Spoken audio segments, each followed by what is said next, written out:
single-handedly catapulted the human race to the most successful species that has ever lived on planet Earth. I think this is something that we strongly don't regret. First off, a bit of characterization on what this industrial revolution looked like, which I think they completely missed out on. I think what it looked like is a period around the 1750s where it was mainly in Britain that there was a period of huge technological advancement. It looks like where wealth and resources were concentrated in order to advance the human race by doing things like creating inventions such as the steam engine, such as advancements in farming. This is all to propel industry forward. Then, what is their counterfactual that they tell you? I think it's quite simple but also quite vague. All they tell you is that there would be no industrial revolution. They tell you that the farming revolution would have likely existed, and that's why advancements in farming would have too. I think all they do is assert this, but like, sure, even if I do buy this to some degree, I'm just a bit questioning the scale. Like, at the point at which you don't have a huge amount of industry, a huge amount of wealth and resources going into it, I think at that point, what sort of advancement you have in the farming revolution and in advancements in farming, but also in the scientific revolution that came forward. I think without this industrial revolution, it's extremely unlikely that you would have things like such as advancements in medicine, advancements in healthcare, advancements in such without this concentration of wealth and resources. I'll be proving this in my argument. What is my argument then on why do we get long-term advancement of human race? Why could this not have existed on their side? I think there are a few key reasons of this. Number one, the concentration of wealth and resources. That's to say, the British Empire at that time had like a huge amount of centralization, of significant investment into industry. I think this looks like developing things like the steam engine, developing things like penicillin, generally trains, all sorts of technology that improve the people's quality of life. I don't think they largely tell you whether this existed on their side of the house or not, but I think largely if it did, it would probably be really small scale colonization that would mean that you'd probably go to some place or the other, but there probably wouldn't be that much of an amass of wealth and resources. Why is this really important? Because number two, the concentration of smarter people. That's to say, uniquely when you have a wealth and resources amassed into an area, scientists and revolutionaries flocked to Britain. That's to say, in the 70s, there was a huge amount of collaboration and investment into things like advancements in healthcare, in technology, in the steam engine, etc. Why is this the case? Because why did the UK first have incentive to do so? Because they wanted to outcompete all of the other civilizations. That is to say, there was a lot of competition amongst that time. I don't think this really existed on their side of the house. But I think importantly, number two is uniquely capacity. Because on their side of the house, I don't think any place like the UK would have had the expansive length that the UK, that the British Empire had. The amount of resources, the amount of capital that they had, I don't think that this would have existed. Why is this bad? Because the thing is, if you have a largely decentralized amount of power, that's to say, if there are many different civilizations at that time, which I guess would be the likely counterfactual, it likely means that you wouldn't have the same degree of advancement. I'll explain to you why this is worse. Number three, it's that people go from rural to urban areas. When all they have on their side is the farming revolution, I think it's extremely unlikely that if I'm a farmer, I'd move to urban areas. This means things like me getting more money for my family to propel up to socioeconomic classes, this largely wouldn't exist. I would largely keep on focusing on farming if this is what their comparative is. This is just far harder to move up the socioeconomic ladder. And number four, I think this is really important, is disease. Because what do they tell you? They tell you that nuclear warfare would have existed. The nuclear warfare existed, this is really bad, we're all going to die. I think this completely ignores the fact that that's what might happen right now. What could have happened in the counterfactual back then? It's that when you don't have advancements in things like penicillin and things like drugs and things like medicine, when there wasn't a concentration of scientists and collaborators and all this kinds of stuff, it means that huge amounts of people would have died. That's to say their main reason that disease largely wouldn't have existed is because people would have been spread out. Look at the Black Death. People were spread out over large fields. Somebody came over, spread disease on a ship, and half the entire population of Britain died. What do they have as a solution to this? Nothing. Because if you don't have this concentration of resources, scientists, and technology, how can this come about? It's incredibly hard to build this. I don't think they can do this on the side. Yes, I'll take a PY from closing. Yeah, but like all those mechanisms you give for competition also apply to things that make us sick. Things like hot Cheetos that give children cancer, or things that give make our clothes chemically dangerous also. Those mechanisms apply there too.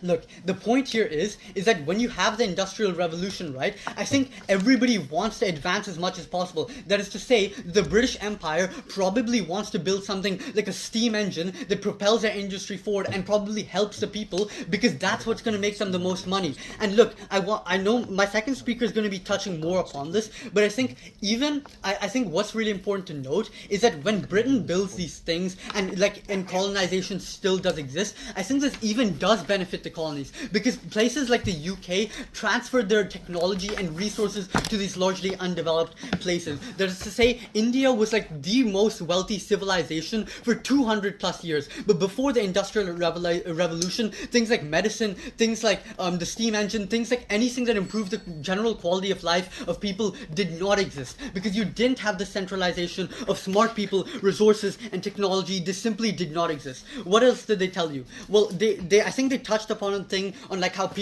workers had worse rights, and this was a bad thing. I want to say that sure, that might have existed in the short term when you have a bunch of people concentrated. But if you think about it, if you have people far more fragmented on their side, when you don't have people concentrated, it's far more easier for your boss or the person you're working for to just say, okay, I'm not going to give you the best rights, I'm not going to give you good pay. But in the Industrial Revolution, when you had huge flocks of people in places, they could protest for their rights because they actually matter, when there's a huge amount of them that can help the industry. That's to say, sure, the Industrial Revolution had bad things, and I'm not going to deny that to begin with. But I think what is most important in this debate is that in the long term of human civilization and advancement, nuclear warfare and nuclear weapons doesn't matter. If half of the human civilization would have died because the scientific revolution never would have taken place. If the huge amount of money exists spread across the world, nothing would have ever happened if you didn't centralize it and cause some pain to begin with. Because of this, the Industrial Revolution has clearly caused more harm than good. Very foolish decision for OG to say that in the countercrop there would be no industrial revolution altogether, because note that it's very easy for them to point out World War II, to point out climate change. But what they don't see is basic sanitary knowledge. What they don't see is that people not living on farms but living in comfortable cities. What they don't see is the fact that I'm able to actually do hobbies like debating rather than working on a field and trying to find some food and forage for it. That's the things that they completely miss out. And they live in this really very strange hypothetical, because let's be real, how many people in this room have been affected by oil spills or floods or chemical weapons or climate change or a disease being melted from a piece of ice?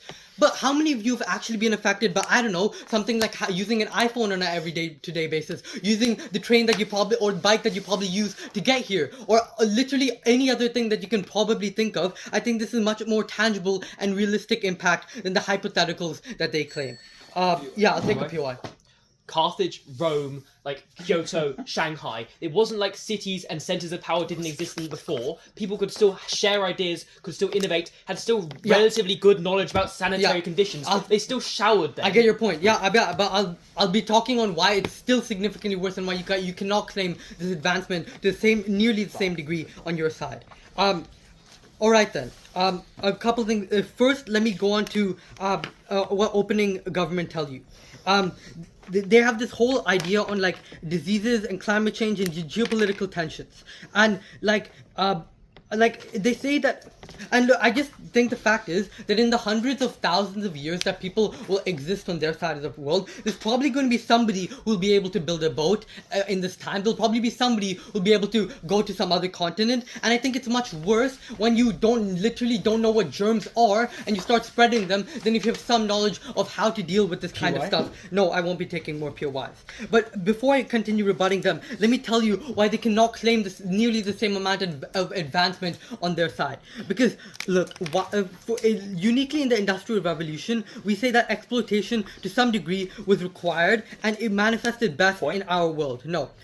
this is because it was needed, because note that all major advancements required hard labor. This looks like the Pyramid of Giza, looks like the Wall of China, it looks like building roads and hospitals. And at the time that we're talking about, there was little to no workers' rights or like trade unions or stuff like that. There was suboptimal pay and living conditions. And this is because there simply wasn't a better alternative at the time. If you wanted pay and if you wanted to get bread on the table, you needed to do this. What does this mean? Well, it means that the way in, additionally, the way in which people worked was inherently less efficient than it is today. At that time, you didn't have AI, you didn't have formal education, or it was just simply harder to make ends meet. No, this means that more people were required back then to do the same amount of work. This means that you need massive amounts of labor in completely new fields of science and tech, which means you wouldn't have optimal amounts of capital to treat them well. Why can they not claim that like you can just like have civilizations all across the world that would lead to some kind of innovation?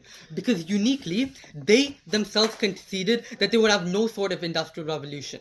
The industrial revolution was the single prerequisite to unlocking all the things on like basic like sanitary or like how the world works and all of this kind of stuff. They cannot like have it spread out in different places, because note, to literally to be able to access and think of all these things, you need a concentrated amount of knowledge in a particular area. That is to say, when the Industrial Revolution happened in Britain, there were many scholars from around the world, from the Arab world, from India, that came to these places and studied and learned there with immense amount of like knowledge in these places. That's where people were able to collaborate and find these issues. I think secondly, if people were just spread out in like Kyoto and all these places that they say, I think at that point during the Industrial Revolution, if people are simultaneously building immense amounts of tech, that's when you're going to get more wars and like conflicts there when you're directly are in competition with each other. If Britain is the sole person with all this tech and other countries are literally like still on the field, I think you have no reason to like fight with them or like literally like or create conflicts with them other than just like subdue them. I think that that's a significantly better alternative. But what did their argument implicitly concede? OG conceded that first, they would have fewer machines. What does that mean? It means you literally cannot afford to feed 8 billion people on Earth. This means that they're simply destroyed on the scale of impact, because sure, like they have a couple 100 million people who are working on like a field, but at the point at which we have a pretty good standard of life for 8 billion people, I think just at that point that's enough to take it over them. But B, I think you have a much worse or like no scientific revolution altogether. That's because it was a precedent. You can't have labs without roads to reach them. You can't have scientists if it's more profitable to be a farmer. I think you cannot claim that you would have like some sort of significant scientific advancement if you just stayed on farms, as they said themselves in their counterfactual. But see, you have a worse quality of life. If you have a worse quality of life and more stress, that inherently means you're able to think about new things to a far less degree. You have more premature deaths, more painful deaths. That's significantly worse on a scale of harm. Yeah, I'll take up your why. Scientific revolution, massive boost to quality of life, and just amazing welfare. Yeah, do you see this in Congo? Look, I think on just like on a massive scale, the world is able to feed 8 billion people because we have tractors, because we have irrigation, because we have crops. You don't have that on your side. But D, and I think this is unique, on the purpose of life. Uniquely in our world, we're able to explore new planets. We're able to understand where we came from. We're able to understand why, like, how humans came to be, like how other like animals evolved, and all of these deeper things. I think that uniquely gives you a deeper purpose in life and understanding. This moral understanding motivates you to be able to do better things, because you realize how fragile and how small the chance of you even being alive was. I think this uniquely makes you reflect on the nature of the earth to a much larger degree. OG's best case is like some kind of ancient disease that will kill us all, or climate change. But if they want to talk about hypotheticals, so can we. We can say that literally anything bad could happen to us and we would be significantly more vulnerable on their side without an industrial revolution. The reason why we take this debate over them is because we win on certainty. We know for a fact that you would have a worse quality of life, that you wouldn't be able to cope with diseases, and that you wouldn't be able to have roads or hospitals of any of this. Simply on that metric, we clearly take this debate clear or over.